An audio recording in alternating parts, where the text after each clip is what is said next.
우리가 사용하는 언어 중에서요, 가장 아름다운 언어, 가장 아름다운 것을 묘사하는 언어가 있다면 그것은 사랑이라고 하는 단어일 것입니다. 어느 나라 말에도 이 사랑이라는 단어가 있는데 주는 느낌이 비슷합니다. 사랑이라고 말하는데 뭐 그냥 아무 감동이 없는 그런 단어를 사용하지 않고 그 언어에서 사랑 그러면 뭔가 가슴 짠하고 좋은 그런 느낌을 일으키는 그런 단어들을 사용하고 있어요. 물론 그 언어에 담긴 전 이해가 있기 때문에 그렇죠. 사랑이라는 것은요, 우리가 참 아름답다라고도 느끼고, 또 주고 또 줘도 아깝지 않다. 또 보고 또 보는데, 보면 볼수록 오히려 더 계속 보고 싶은 그런 마음. 이게 드는 게 사랑의 마음 아니겠습니까? 또 아무리 그를 위해서 수고를 한다 그래도 아깝지 않아요. 또 피곤하지 않아요. 이게 사랑하는 그런 마음이지요. 남서울 은혜교회에서 은퇴하신 홍정길 목사님 유럽 코스타에서 해마다 뵀는데 이런 말씀을 자주 하셨어요. 이런 말씀 하셨는데 손주 녀석하고 시간을 보내면 정말 이 아이가 너무너무 사랑스러워가지고 이런 마음이 든다는 거예요. 내가 이 아이를 위해서 내 생명도 내어줄 수 있겠다. 이런 생각이 든다는 거예요. 손주가 있으신 분들은 아마 좀 공감이 많이 되실 겁니다. 저도 요새 지나가는 아이들만 보면 왜 이렇게 이쁜지 몰라요. 제 손주가 아니지만 제 손주가 있으면 그런 마음이 꼭 들지도 모르겠다. 하도 학습을 많이 해서 제가 이미 느낌을 갖고 있는 것 같아요. 목회자들이 함께 모여서 말씀도 나누고 또 기도하는 재충전의 기회가 참 중요한데 이 코로나 때문에 이런 일들이 많이 막혀 있었어요. 이번에 우리 신대원 동기들이 함께 모여서 안부를 묻고 또 함께 기도하고 격려하면서 이 사랑의 교제를 나누는 짧은 시간이 참 큰 힘이 되고 또 에너지가 축적되는 좋은 기회가 되었습니다. 전에는 해마다 유럽 직할지방회라고 유럽에 흩어져 있는 유학생 중심들의 교회, 작은 교회들인데 그 목회자들이 모여서 수련회를 가졌어요. 여기 강사님들 오시는 분들은 우리 교단 지도자들이 많이 오셨는데 교제할 때 이런 말을 했어요. 참, 이 목회에 대해서 우리 목사님들의 귀한 이 노하우들을 배우고 싶은데 목사님들께서 잘 좀 지도 좀 해주세요. 우리 교단은 이런 그래 멘토링이란 말 했는데 이런 멘토링이 좀 약한 것 같습니다. 그 주변에 다른 교단 목회자들 보면 아주 뭐 작정을 하고 이렇게 하는 분들이 계시는데 우리 교단 선배님들은 뭘 하고 계시는지 참 그런 아쉬움이 있습니다. 이런 이야기들을 사석에서 많이 했습니다. 그러면서 제가요 호기 있게 한 말이 저도 50대가 되면 꼭 그렇게 멘토링을 하겠습니다. 이런 얘기까지 하고 그랬던 기억이 납니다. 그래서 50대 초반에 진입할 때부터 평소 공헌하던 대로 멘토링 해줄 후배들을 찾아본 일도 있어요. 근데 목회와 선교는 이게 신학교에서 다 배워지는 게 아닙니다. 신학교에서는 주로 신학, 학문을 배우고 졸업하면서 혹은 학생으로 있을 때 목회 현장에서 이걸 다 습득을 하는 거예요. 마치 의사가 병원에서 인턴하면서부터 습득을 하는 것과 거의 같습니다. 그런데 몇 해 전에 저희 교단 윤성원 총회장님께서 목회 코치 제도를 교단에 활성화시키셨어요. 제가 우리 지방의 전북지방 지방의 목회 코치로 임명도 되었고 또 그 해에 우리 작은 교회 목사님들 몇몇 분들 또 우리 부목사님과 함께 한 해 동안 지방에 내에서 이 목회 코치 활동 배운 대로 또 실습해 가면서 그렇게 진행을 했는데 참 보람이 있었어요. 그때 우리 함께 참여했던 목사님 중에 한 분이 김재훈 목사님인데 늘 그래요. 목사님 속이 좀 시원해지는 것 같아요. 저희 교회 부목사님으로 계시다가 시골 하남에 가서 목회하시는데 뭐 이렇게 하고 싶은 말들이 많았던 거예요. 그러면서 이제 이야기도 하고 또 같이 거기에 대한 내 경험도 나눠주고 그러면서 또 서로 이야기하면서 이제 좋은 보람 있는 그런 시간들을 가졌었어요. 받은 사랑을 조금이라도 나누는 기회가 됐다. 좋은 선배 목사님들 통해서 저도 이제 이렇게 들었던 이야기들, 또 내가 경험했던 이야기들, 또 그런 것을 흘려보낼 수 있는 기회가 됐다 생각하니까 보람도 있고 이런 일이 참 중요하다 그런 생각도 했습니다. 이게 다 사랑의 관계가 있을 때 서로 주고받으면서 이런 관계가 맺어지면 참 행복하게 느끼는 거죠. 그리고 그 사랑을 소유하고 있는 동안에는 인생이 아름답다, 참 살만하다, 가치가 있다 이런 생각을 하게 됩니다. 성령 충만한 은혜를 받았을 때를 한번 생각해 보세요. 하나님이 뭐 나만 사랑하시는 것 같은 그런 느낌에 사로잡힐 때가 있어요. 뭐 길가에 나무나 꽃도 나한테 인사하는 것처럼 생각이 되고, 하나님이 나만 바라보고 집중하고 계시는 것 같아요. 계속 나를 뚫어지게 보고 계시는 것이, 어쩌면 이 모든 일들이 이렇게 하나님이 나를 위해서 만들어 주시냐, 이런 생각이 들 정도예요. 세상 근심 사라지게 되고, 기쁨과 감격이 오히려 내 안에서 막 샘솟듯이 솟아나는, 그게 다 은혜를 깊이 체험할 때 나타나는 두드러지는 현상입니다. 그래서 내가 우주의 중심에 있는 것 같아요. 그동안 일상적으로 느끼고 보던 것들이 이제 다르게 보입니다. 또 나를 반기는 것처럼 느껴져요. 그런 생각이 드는 것이 내가 하나님의 사랑을 깊이 경험했을 때 나타나는 현상이라는 말이죠. 자, 여러분 이런 사랑을 경험해 보셨습니까? 이 사랑이 너무 중요해요. 은혜 받는 것을 교회에서 많이 이야기하는데, 하나님 사랑을 내가 진하게 느껴보지 않고 다른 사람을 사랑한다? 어렵기 때문에 의지를 가지고 할 수 있는 것은 한계가 있습니다. 그 의도 자체가 순수하지 않든지, 아니면 순수한 의도로 해도 내 의지만 가지고 할 때는 분명히 한계에 부딪히고 말아요. 이 땅에 작은 천국을 소유하고 있는 것처럼 내가 코끝 찡하고 가슴 뭉클한 사랑을 경험하면서 살고 있는가? 그런데 이 사랑의 에너지가 고갈되어 있다? 그러면 인생은요, 정말 건조한 사막과 같이 변합니다. 누군가로부터 사랑을 느끼지 못하고 하나님이 나를 사랑하고 계시다 하는 그런 은혜 체험도 하지 못하고 인생을 살아간다면 정말 퍽퍽하게 느낄 수밖에 없는 거죠. 전에 이세환 이 가수가 노래한 노래 있잖아요. 송창식 씨가 부르기도 했죠. 작시 작곡 했었는데 이 가사가 참 저는 감동이 있어요. 예, 그 노래 아시잖아요. 예, 사랑하는 마음보다 더 좋은 건 없을걸. 그 노래예요. 사랑받는 그 순간보다 흐뭇한 건 없을걸. 사랑의 눈길보다 정다운 건 없을걸. 스쳐가는 그 손끝보다 짜릿한 건 없을걸. 노래 아시죠? 예, 제가 가요를 소개하면 다 모른 체 하고 계시는데 제가 부르시는 거 다 알아요. 예.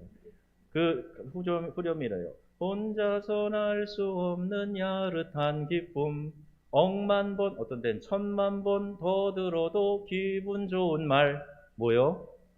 사랑해. 다 아시잖아요. 유행가 가사에도 이게 있어요. 그러니까 천만 번을 들어도 기분 좋다는 거예요.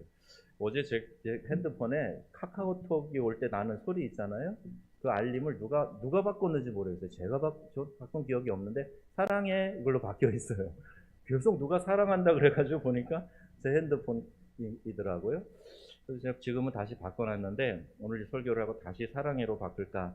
네, 사랑해. 사랑하는 마음보다 신나는 건 없을걸. 밀려오는 그 마음보다 포근한 건 없을걸. 우리 가사가 마치 복음성과 같습니다. 저도 어디 외부에 나가면 교인들 생각이 많이 납니다. 예배에 결석하는 교인들이 있으면 나올 만한 분이 안 나오시면 계속 신경 써요. 이분 어디 가셨지? 오늘 왜 안 나오셨을까? 계속 신경이 쓰이는 거예요. 목회를 하면서 여러 가지 힘든 일들도 물론 경험하지만, 그래서 목사로서 성도를 사랑하고 또 성도들에게 사랑받는 기쁨, 그 모든 수고를 상쇄할 만큼 큰 겁니다. 그러니까 목회하는 것이 감격스럽게 느껴지고, 수고는 하지만 참 거룩한 직분이다 하는 생각을 하게 되는 거죠. 우리 수요예배나 주일예배 예배드리기 위해서 저희 사택을 내려와서 교회 계단을 올라갈 때 여지없이 드는 생각이 있어요. 오늘 누가 와서 여기서 지금 기다리고 있을까? 어떤 분들이 오늘 예배에 오실까? 이게 여지없이 생각이 나요. 그러면서 기다려주는 성도가 있고 또 사랑할 대상이 있다. 나는 참 행복한 사람이다. 그런 생각을 계단을 밟으면서 이렇게 올라오고는 합니다. 사람은 다 불완전한 면이 있어요. 또 실수와 허물도 있습니다. 이러한 부족한 사람들이 서로 만나서 이 불완전한 모습으로 살아가는 것, 그게 인생이죠. 내 남편이 이것만 고치면 좋겠다. 내 아내가 이것만 고치면 좋겠다. 그런 마음 가져보실 텐데, 하지만 여러분, 내 자신도 내 마음대로 못 고칩니다. 상대방에게 고쳐달라 요구하고 안 고치면 내가 짜증내고 화내고 뭐 이렇게 땡깡 부리고 그런다고 고쳐지지 않아요. 그러니까 얼마나 이게 바꾸기 힘든 것인가 하는 거 살면서 우리가 많이 느끼게 되죠. 하나님이 우리에게 주신 성품 가운데 이 사랑이 회복되어질 때 상대방을 곱게 보게 되고, 우리가 서로 어떤 형편에 있든지 서로 행복하게 될 줄로 믿습니다. 사랑하는 마음이 있어야 그게 행복해지는 거예요. 사랑하는 마음이 없으면 나도 행복하지 못하고 다른 사람도 불행하게 만들 수 있기 때문에 이 사랑의 마음으로 에너지가 충전이 되어야 합니다. 사랑하면 행복해지는 이유가 뭔지 아십니까? 사랑하면요, 사랑의 본질이신 그 하나님을 담는 것이기 때문에, 그래서 우리가 행복함을 느끼게 되는 거예요. 사랑은 창조의 섭리입니다. 그러니까 하나님의 성품에 참여하는 것이다 그랬어요. 요한일서 4장 8절 말씀이에요. 함께 읽겠습니다. 사랑하지 아니하는 자는 하나님을 알지 못하나니 이는 하나님은 사랑이심이라. 아멘. 아멘이세요? 아멘이세요? 네.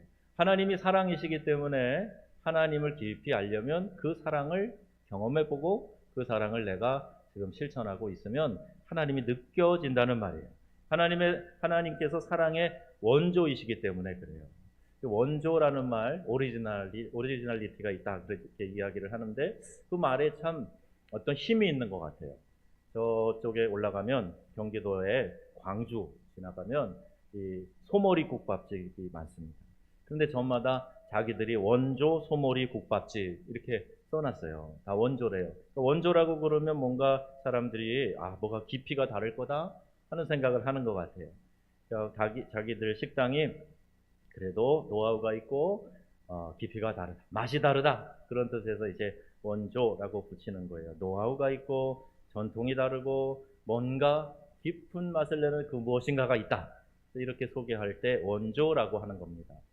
제가 이제 감히 이름을 붙이면 저희 교회가 상동 지역에 다 논밭일 때 들어와서 교회가 이렇게 세워졌다 그래요. 그래도 정읍 전체는 아닐지라도 우리 교회가 이 상동 지역에 있어서는 원조 교회 아니겠습니까? 네, 기분 나쁘세요? 원조 교회잖아요. 그러니까 뭔가 이 주변의 다른 교회들보다 우리가 리더십이 있다는 생각이 드는 거예요. 또 우리 교회 하나님 은혜 가운데 이만큼 부흥이 되고 또 교회가 중요한 역할들을 이끌어갈 수 있는 힘이 있다고 생각을 해요. 그래서 원조는 좀 다르다 하는 의식을 가질 필요가 있는데 깊이를 더해야 되겠죠. 뿌리가 더 깊이 내려가야 되겠죠. 그리고 더 교회는 사랑 아닙니까? 하나님 믿는 거니까 교회의 사랑이 더 깊어야 되겠죠. 다른 어떤 교회에서 보여지는 시시껍절한 문제들 우리 교회는 그까짓 것 암시롱도 않고 우리는 그건 문제도 아니야 이렇게 생각할 만큼 깊어야 되겠죠. 기도가 그동안 깊이 쌓여 있으니까 더 깊이 기도가 쌓여져 가야 되겠죠. 자, 여러분 어떠세요? 우리 교회 그런 원조 교회 한번 만들어 보고 세워가지 않으시겠습니까? 그러려면 일상적으로 늘 하던 대로 하면 안 돼요. 그 의식을 가지고 더 노력해야 됩니다. 우리 교회가 이 지역에 이끌어가는 교회야. 전통으로도 원조 교회지만 앞으로도 이 코로나 이후에도 코로나와 함께 살던 코로나를 물리치든 어쨌든 우리 교회는 새로운 목회를 이끌어가는 리더 교회가 될 것이다. 이 소망을 가지고 기도하시란 말이에요. 아무 노력도 안 하고 아무 기도도 안 하고 아무 사랑의 수고도 안 하고 저절로 그냥 될 거다. 이건 착각이지요. 사랑의 본질이신 하나님이 우리를 어떻게 보시는가, 우리에 대해서 뭐라고 말씀하시는가, 그게 오늘 본문에 나와 있어요. 스바냐 3장 17절 우리 앞에 한번 읽습니다. 너희 하나님 여호와가 너희 가운데 계시니 그는 구원을 베푸실 전능자시라. 그가 너로 인하여 기쁨을 이기지 못하여 하시며 너를 잠잠히 사랑하시며 너로 인하여 즐거이 부르며 기뻐하시리라. 아멘. 하나님이 여러분 한 분 한 분을 보시면서 이런 마음을 가지신다는 거예요. 여기 너희 가운데 계신다. 우리와 함께 계신다. 임마누엘. 하나님이 우리와 함께 하신다. 우리 가운데 거하시는 하나님이시다. 이렇게 말씀하고 계시는 거죠. 미신을 믿는 이 정령신앙인들은요, 신이, 창조자가 멀리 있다고 생각해요. 창조자가 이 세상을 만들어 놓고 멀리 떠났는데 떠난 이유도 너무너무 웃겨요. 절구 찢는 공이를 너무 높이 쳐들어서 거기에 맞아서 화나서 떠났다. 시냇물에 너무 더러운 빨래를 빨아가지고 그래서 신이 떠났다. 뭐 이런 식의 생각들을 원시적인 생각들을 하는 겁니다. 그런데 우리 창조주 하나님을 믿는 기독교에서는 그렇게 말하지 않죠. 하나님은 이 세상을 만들고 주관하시고 우리 육안으로도 한 6천 개의 별을 볼 수가 있대요. 6천 개.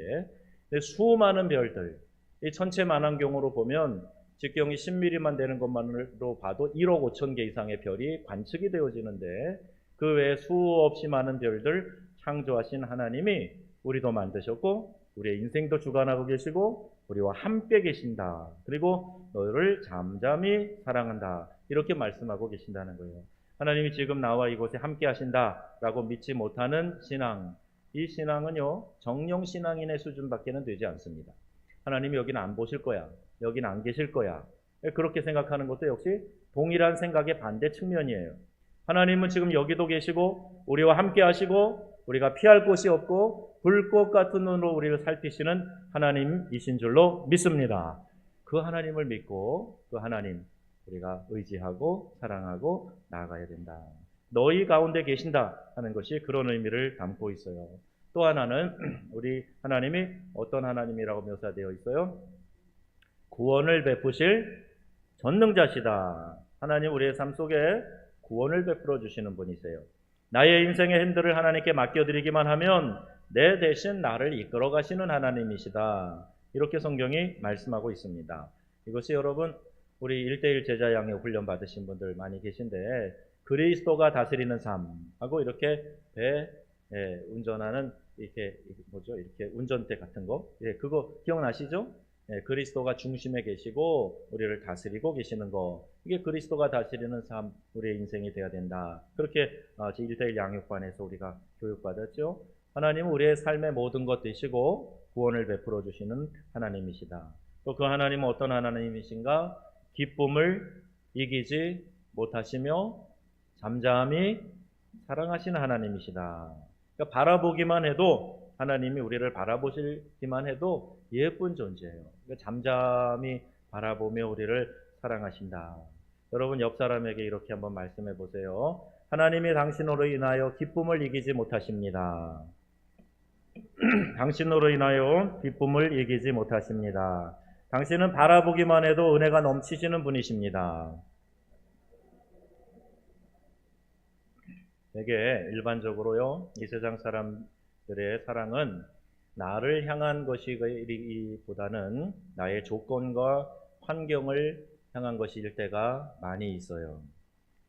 강경철이라고 하는 당시 서울여대 교수님이 이렇게 책에다가 표현을 했는데, 내가 그 사람에게 사랑을 받는 것은 내가 그에게 주는 혜택이 있기 때문이라는 것이지요. 한마디로 사랑해주고 잘해주는 되는 이유가 있다는 것입니다. 그 조건이 충족되지 않으면 그래서 서운함을 느낀다는 거예요. 아니, 사랑이라는 것은 조건 없는 사랑이 돼야 되는데 어떤 조건을 생각하고 계산을 해서 사랑한다. 그럼 조건이 사라지고 나면 사랑도 사라지는 거잖아요. 그러면 이제 뭐 배신감을 느꼈다, 배신을 했다, 또 이런 식으로 또 서운한 마음, 서글픈 마음이 찾아오게 되겠죠. 그러니까 사랑하는 동기 자체가 순수하지 않기 때문에 금방 또 여기에 대해서 또 다른 감정이 뒤따라오게 된다는 말이에요. 그러나 우리 인간의 부족한 사랑은 그런 면이 적지 않지만 하나님이 우리를 향한 사랑은 절대 그렇지 않습니다. 하나님 우리를 언제 사랑하셨다고 그랬어요? 로마서 5장 8절에 우리가 아직 죄인 되었을 때. 그러니까 이 말은 죄인인지조차도 모를 때라는 얘기예요. 깨닫지 못하고 있을 때.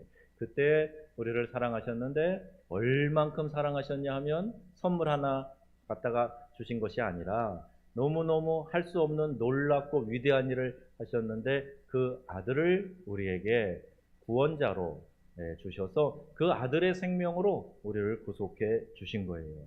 그렇게 우리를 사랑하시면서 하나님은 자기의 사랑을 확증하셨느니라 이렇게 말씀하고 있습니다. 여러분 우리가 이 사랑을 받았어요. 그리고 이 사랑을 실천하라고 하나님 우리에게 명하고 계세요. 우리 주님이 우리를 이렇게 사랑하셨으니 너희도 서로 사랑하는 것이 마땅하니라 말씀하셨는데, 그 사랑은 조건적인 사랑, 여기서 말하고 있는 어떤 이유가 있어서 목적을 가지고 사랑하는 그런 사랑이 아니란 말입니다. 어떤 상황에서도 내가 그 영혼을 순수한 마음으로 아무런 조건 없이 이유 없이 사랑하는 것을 말하는 거예요. 내가 어떤 형편에 놓일지라도 영원토록 나를 사랑하신다 하는 이 하나님의 사랑을 생각하면서 이 하나님의 조건 없는 사랑을 나도 실천하면서 살아가겠다. 여러분 마음에 이런 각오와 결단이 있어 주시기를 주님의 이름으로 축복합니다. 그 하나님이 우리에게 하시는 말씀이 있어요. 어디에 기록되어 있는가? 우리가 가지고 있는 이 성경에 하나님이 그 말씀을 기록하고 있습니다. 이 성경은 읽으면 읽을수록 하나님이 우리를 얼마나 사랑하고 계신가 하는 것을 깨닫게 되는 거예요. 이 성경이 또한 우리가 힘써 지켜 행할 계명을 많이 말씀하고 있어요. 그것을 한 번에 다 기억할 수는 없겠죠. 그래서 성경은 단 한 절로 요약해서 이렇게 가르쳐주고 있습니다. 누가복음 10장 27절 말씀 다 같이 읽겠습니다. 대답하여 가로되 내 마음을 다하며 목숨을 다하며 힘을 다하며 뜻을 다하여 주 너의 하나님을 사랑하고 또한 내 이웃을 내 몸과 같이 사랑하라 하였나이다. 아멘. 이것이 온 율법과 선지자의 강령이니라 이렇게 말씀하고 있어요. 우리는 부족하지만 이 사랑을 주님이 직접 본보여 주셨고 이 사랑을 죽기까지 실천하도록 우리에게 말씀하고 계신다. 율법에 정통한 율법학자가 예수님께 와서 어떻게 해야 영생을 얻습니까? 라고 묻죠. 예수님이 넌 어떻게 알고 있느냐? 되물으셨죠. 그 율법학자가 그가 아는 지식을 총동원해서 구약 성경 지식이지만 총동원해서 한마디로 요약했고 예수님도 그것을 확인해 주셨어요. 이렇게 지금 하나님 사랑, 이웃 사랑에 대한 율법의 계명을 가만히 보니까 다 정리해 보면 이 두 마디겠구나. 하나는 하나님 사랑하라는 거고 하나는 이웃을 네 자신 사랑하듯이 사랑하라. 그것 아닙니까? 내 말이 옳도다. 그 다음에 예수님 뭐라 그랬어요? 이를 행하라. 그리하면 살리라 말씀하신 거예요. 이거 알기는 잘 아는데 행함이 없다는 거예요. 이를 행하라. 그리하면 살리라. 영생에 대해서 구원에 대해서 물어보는 그 율법학자에게 예수님이 정확하게 말씀하십니다. 그는 지식적으로 잘 깨닫고 있었으나 그의 삶이 그 사랑을 실천하지 못했던 것 같아요. 근데 예수님이 이것을 행하라. 그리하면 살리라 말씀하시는 거예요. 우리가 이런 율법학자 같은 그런 마음으로 있어서는 안 됩니다. 하나님이 가장 기뻐하시는 일은 그분을 예배함으로 하나님에 대한 우리의 사랑을 표현하는 거예요. 그리고 나서 하나님이 주신 사랑과 축복을 이웃에게 흘려보내는 거예요. 이게 하나님 가장 기뻐하시는 일입니다. 우리가 흘려보낼 줄 모르면 사해처럼 됩니다. 계속 받아만 드리고 이걸 나누지 못하고 흘려보내지 못하면 성숙해지질 않아요. 그 안에서 공급과 나눔을 가져야 그만큼 풍성해지고 성숙해지게 되는 거예요. 요한일서 4장 20절 말씀입니다. 같이 읽어요. 누구든지 하나님을 사랑하노라 하고 그 형제를 미워하면 이는 거짓말하는 자니 보는 바 그 형제를 사랑하지 아니하는 자가 보지 못하는 바 하나님을 사랑할 수가 없느니라. 아멘. 하나님은 눈에 안 보이시는데 하나님 사랑해요, 하나님 사랑해요 그러는데 네 눈 앞에 보이는 그 형제를 사랑하지 않으면서 하나님 사랑한다 그러는 거 그거 믿을 수 없다. 그거 사실이 아니다. 그 말씀을 하고 있는 거예요. 구체적인 이웃 사랑이 곧 하나님 사랑이다. 이렇게 풀어서 적용할 수가 있겠죠. 그래서 교회 안에는요 이런 풍성한 사랑의 나눔이 있어야 돼요. 내가 하나님의 손과 발이다라는 마음을 가지고 하나님의 그 사랑을 내가 받고 그 사랑을 이웃에게 보여주고 실천하는 것 이게 있어야 된다는 말입니다. 그렇게 흘려보낸 것 이상으로 하나님께서 축복하시는 그런 영적 법칙도 우리가 많이 봐왔어요. 수많은 간증이 다 그와 같은 유의 간증들입니다. 우리 주변에 믿지 않는 이웃과 친구들에게 흘려보내야 돼요. 사랑을 흘려보내야 됩니다. 어려운 처지에 있는 이들, 슬픔을 당한 이들에게 직접적으로 우리가 그 마음을 위로하고 도움을 주고 사랑을 흘려보내야 됩니다. 물질도 흘려보내야 됩니다. 마태복음 6장 21절에 내 보물이 있는 그곳에 내 마음도 있느니라. 별로 도움이 안 되는, 우리말로 하면 영양가 없는 사랑 방법이 있어요. 야고보서에 이거를 이야기하고 있잖아요. 추운데 가서 야, 네 몸을 좀 따뜻하게, 야, 너 가서 좀 밥 좀 잘 먹어서 배부르게 그러면서 그 몸에 쓸 것을 주지 아니하면 무슨 유익이 있으리요. 이와 같이 행함이 없는 믿음은 그 자체가 죽은 것이니라. 야고보 사도도 분명히 말씀하고 있어요. 영양가 없는 사랑 방법 어떤 것인가? 사람들은 이것을 혹시 경제형 사랑 방법이라고 얘기할지 모르지만 좀 더 솔직하게 말하면 얌체 사랑 방법이에요. 첫째, 아이들에게 눈으로만 인사하는 거예요. 아이들은 반드시 터치를 해줘야 사랑을 느끼게 되는데 눈으로만 그냥 반갑다 인사하는 거예요. 아이들은 특별한 문화권이 아니라면 그 아이들을 가서 이렇게 머리도 쓰다듬어주고 또 이렇게 등도 두드려주고 터치해주면서 사랑을 표현해 주는 거다. 황수관 박사님 돌아가셨는데 아버지가 자기를 그렇게 잘 안아줬다는 이야기로 유명해요. 두 번째 얌체 사랑이 뭐냐? 말 그대로 말로만 하는 사랑이에요. 이게 얌체 사랑이에요. 야고보 2장 16절 함께 읽겠습니다. 너희 중에 누구든지 그에게 이르되 평안히 가라, 더웁게 하라, 배부르게 하라 하며 그 몸에 쓸 것을 주지 아니하면 무슨 유익이 있으리요. 나눔 중에 제일 귀한 나눔은요, 복음을 전하는 겁니다. 복음 전하는 일이 쉽지 않아요. 여러분 중에 이미 안 돼. 저 인간 내가 아무리 이야기해도 안 돼. 혹시 그렇게 마음을 정하셨다면 아니에요. 여러분 할 수 있는 데까지 내 능력으로 힘으로 안 될지 몰라도 하나님은 우리에게 명하시는 것은 우리가 끝까지 이 명령에 순종하는 걸 원하고 계시는 거예요. 내 주변에 믿지 않는 사람들에게 또 세계 열방에 있는 사람들에게 주의 복음이 전달되도록 먼저 관심을 가지고 또 기도하고 더 나아가 찾아가 보는 겁니다. 지금 코로나라 모든 게 막혀 있는 것 같은데 우리가 일부러 가서 보고 비전 트립이라 그러죠. 그들과 눈을 맞추고 그들의 눈망울을 보고 또 그들의 삶의 현장을 이해하고 와서 기도하고 그러다가 또 선교사님이 나가고 그를 통해서 또 후원하고 기도하면서 선교지를 놓고 기도하면서 그 영혼들을 관심을 갖는 거. 이게 하나님이 기뻐하시는 일이란 말이에요. 지금은 못해요. 그러니 안 해도 되죠. 하나님이 그렇게 면죄부를 주신 게 아닙니다. 이 명령은 동일하게 지속되는 거예요. 지금 여러분 주변에 믿지 않는 사람들에게도 얼마든지 가장 가까이 있는 사람들에게도 끊임없이 이 일을 감당해야 된다. 선교하는 교회, 복음 전하는 교회, 영혼의 구원을 위해 힘쓰는 교회는요, 절대로 침체되는 일이 없습니다. 구령의 열정에 깨어있는 교회와 성도는 하나님이 가장 기뻐하시는 그 사랑을 나누는 사역이기 때문에 절대 침체하는 일이 없어요. 이것이 2000년 기독교 역사 가운데 우리에게 보여주시는 하나님의 가장 확실한 사인이에요. 뭐 그렇게 긴 역사 아니라도 우리 한국 교회만 봐도 그렇습니다. 여러분 선교에 힘쓰고 영혼 구원을 위해 깨어있고 그러면 절대 그 교회는 약화되지 않아요. 그래서 우리가 그걸 못하는 구조로 그런 상황으로 마귀가 자꾸 이것을 틀어막고 못하게 하는 거예요. 벌벌 떨면서 영혼 구원하는 일조차도 닫아버리면 한국교회 주저앉는 것은 초읽기입니다. 여러분 영혼 구원하는 일에 영혼 살려내는 일에 깨어있는 기도의 관심자들 또 말을 전하며 전도하는 일에 구령의 열정에 뜨거운 성도들 다 되시기를 주님의 이름으로 축원합니다. 사랑하는 교회가 되면 하나님이 기뻐하세요. 하나님이 교회를 기뻐하시면 그 교회를 통해서 우리 개개인이 하나님의 주시는 복을 누리며 살아가게 되는 것입니다. 전쟁에서 승리하면 전리품을 나누는 것처럼 그 원리가 같아요. 우리를 공동체로 부르신 하나님께서 정하신 영적 축복의 원리이기 때문에 그렇습니다. 하나님 왜 저에게는 복을 안 주세요? 왜 제 인생을 이렇게 퍽퍽해요? 그러지 말고 여러분이 얼마나 많은 영적 전쟁에 승리하는가 그걸 한번 생각해 보세요.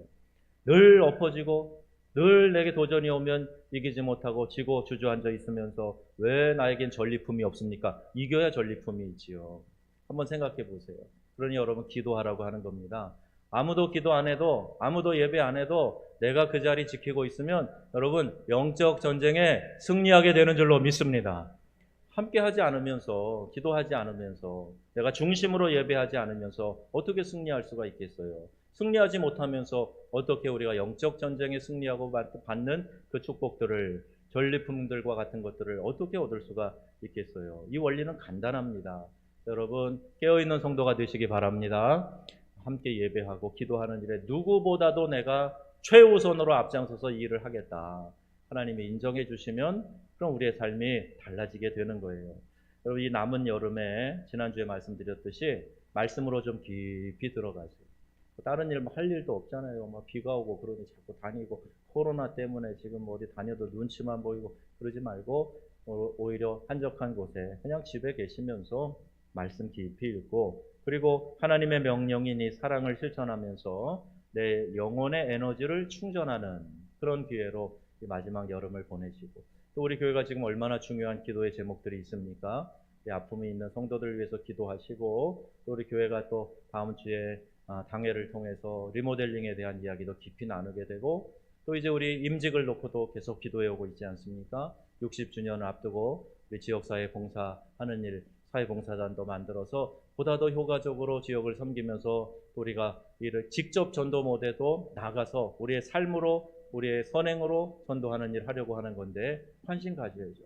우리 교회가 60년이 됐는데 어떤 발자취로 걸어왔는가 그걸 알아야지 역사를 되돌아보면서 우리가 새롭고 더 발전할 수 있는 그런 전기를 마련하지 않겠습니까? 이런 일들이 다 너무너무 중요한 일이에요. 기도 없이 이룰 수 있는 일 하나도 없습니다. 기도 안 하고 가만히 있으면 누가 합니까? 여러분 기도하는 일에 최선을 다해야 돼요. 그리고 내 영혼을 먼저 사랑의 에너지로 충전하고 그 사랑의 에너지에 감격해서 하나님의 사랑에 감격해서 에너지 충만해서 다른 사람을 사랑하고 섬기게 될 때 그때 우리 주님이 기뻐하시고 우리의 영혼은 놀라운 은혜로 충만하게 될 줄로 믿습니다. 나 힘들어요, 나 지쳐있어요 그러지 마시고 이 두 가지 원리를 꼭 실천해 보세요. 말씀으로 채우고 사랑의 에너지로 채우시는 거예요. 하나님의 은혜 받기 위해서 하나님 나를 사랑하시는구나 하는 걸 깨닫도록 그때까지 주님 앞에 다가가서 주님과 대화하고 속삭여 보세요. 하나님이 나를 얼마나 사랑하시는가. 오늘 스바냐 3장 17절 말씀을 한 번 더 읽음으로 설교를 마치겠습니다. 우리 하나님의 은혜가 이 말씀 통해서 여러분에게 들려졌으면 좋겠어요. 스바냐 3장 17절 다시 한번 읽겠습니다. 너의 하나님 여호와가 너의 가운데 계시니 그는 구원을 베푸실 전능자시라. 그가 너로 인하여 기쁨을 이기지 못하여 하시며 너를 잠잠히 사랑하시며 너로 인하여 즐거이 부르며 기뻐하시리라. 아멘. 이 하나님의 사랑이 여러분에게 깊이 느껴지고 사랑의 에너지로 충만하시기를 주 예수님의 이름으로 축원합니다. 아멘.